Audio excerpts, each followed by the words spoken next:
about a roast leg of lamb, you must be thinking that, oh God, here comes another one adding to the entire volumes of roast legs that are available. However, this dish is so old and so archaic in nature that it has evolved and grown through the centuries and the decades. In today's cooking, I'm going to take the roast leg of lamb to the whole new level with adding great heats coming together from some green chilies, some garlic, and some spice thrown in here and there. Keeping it true to the authentic, yet spicing it so 21st century in the making. Let's get to creating it. Preheating the oven to 200 degrees Celsius while we get to creating the perfect roast out here.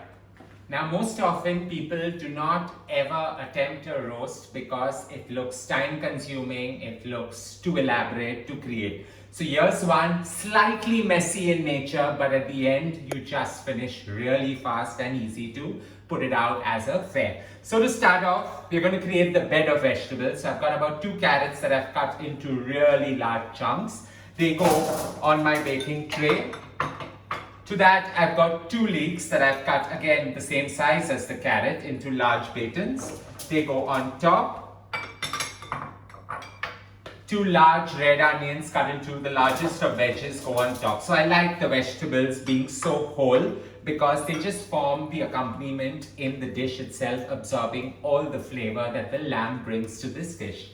So with all this put, you put some celery, so about 4 stalks of celery that I've cut into large batons. Just allow the bed to nestle nicely among each other. Put a slight drizzle of some olive oil on it, so about 10 ml of olive oil going right on top. And we're going to season this with some celery salt. You can go right ahead and use normal salt as well, but you just want the vegetables to season along with some freshly milled black pepper. With the bed done, now comes to studding the gorgeous lamb. Now with the bed nicely settled, you take your leg of lamb out here. I've got 2 amounting to about 1 kg 200 grams, and put that on top, and with a knife create small little incisions into the meat.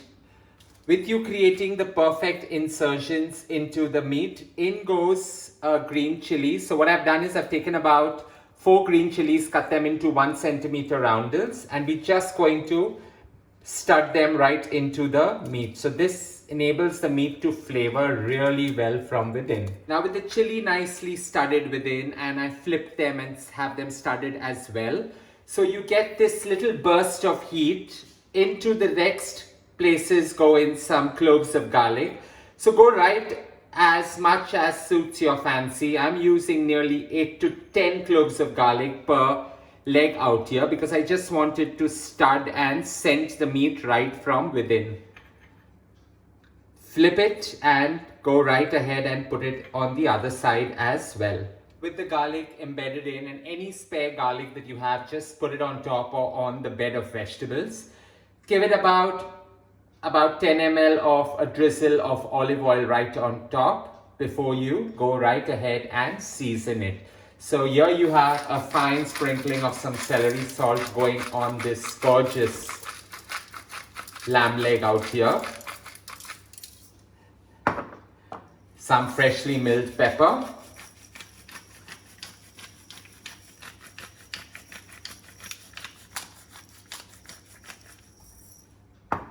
What's lamb without rosemary? So a few sprigs of rosemary just to scent the entire mix out here on top, and an overload of some flat leaf parsley. So I'm just going to put loads of flat leaf parsley so that it aids the meat in not drying out, but at the same time gives it its very sharp and pronounced flavor. So just sprinkle some parsley on top, about a tablespoon of finely chopped flat leaf parsley. And this is ready to go straight into a preheated oven at 200 degrees Celsius for the first half an hour. And then there's a trick that we'll employ to get the most juiciest of roast leg of lamb, where we will cover it and cook it on the slowest possible heat. Now a roast always goes perfectly well with some jacket potatoes. So in the same oven as it's baking, here I've got 4 potatoes. I just put them on a batch of foil. Give it a fine sprinkle of some salt, some freshly milled pepper, and then you just cover it in foil so that everything holds well together, and you get one of those most beautiful of jacket potatoes.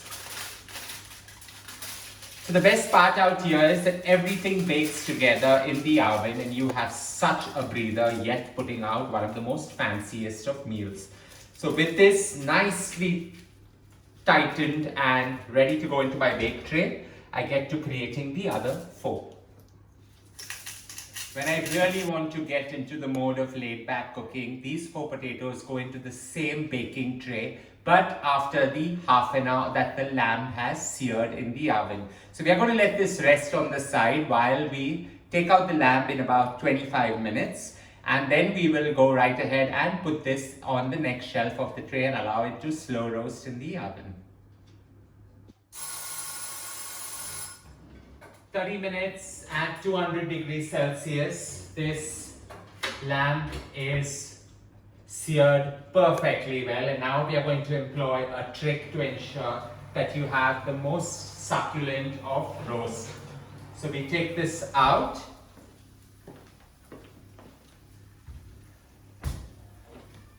While the carrots, the leeks and the onions have got that slight char into this entire dish, here I go to add that thing that balances out the moisture within.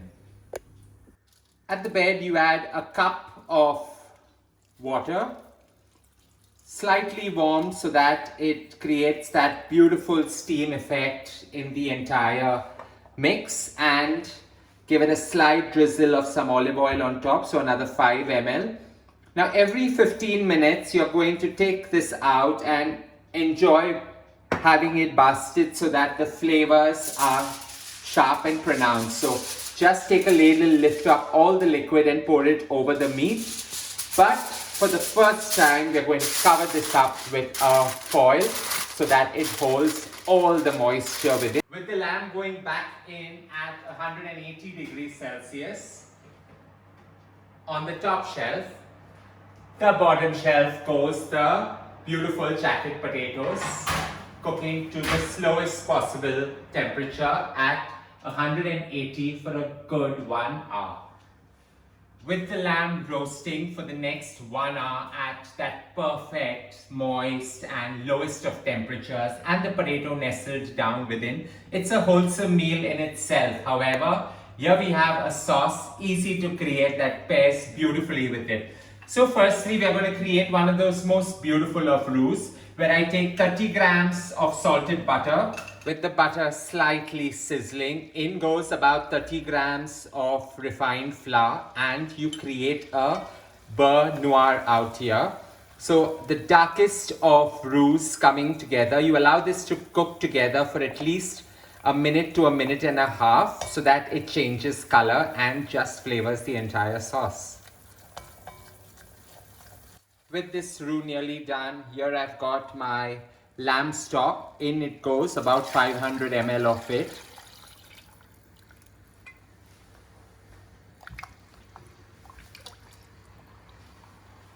Just allow everything to mix well. And into this we add about 400 to 500 ml of red wine. Now by adding the entire red wine, it gives you that sharp red color. But at the same time, we're just going to allow this entire mix to simmer for at least 30 minutes till its robusty nature comes together in perfect harmony.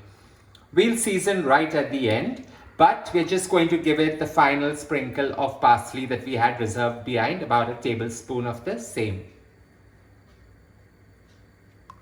With this coming to a rapid boil, all we are going to do is lower the flame and just skim all these impurities right out. Do go every 15 minutes, skimming off all the impurities that settle right on top. You allow this to simmer for 30 minutes to 35 minutes, and this gorgeous and rich wine-laden sauce is ready. Firstly, we're just going to take out the potatoes that have roasted perfectly well and allow it to rest on the side. And out comes the gorgeous lamb. Moment of truth out here to see whether it's perfectly roasted.